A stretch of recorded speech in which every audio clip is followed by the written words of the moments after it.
How to change default search engine from Yahoo to Google on Chrome. That's what I will show you today. But before we begin, make sure to subscribe to the channel and ring the bell to get notified whenever a new video is uploaded. With that said, let's get started.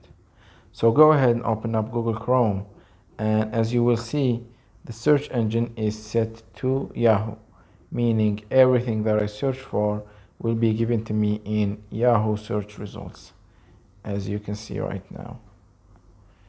So say for example I wanted to get rid of this Yahoo and switch it over to Google. All I need to do is I need to click on the three dots at the top right of the screen, then scroll all the way down to settings, and here from the basics section you need to click on search engine. And as you can see here, you have all the available search engine that you can choose from.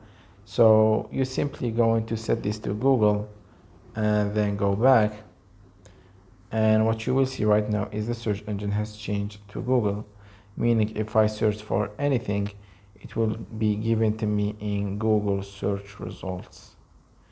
So that was it for this video. That's how you can change search results from the search engine, the default search engine, from Yahoo to Google in Chrome. If you have any questions, please leave them in the comment section down below. With that said, see you in the next video.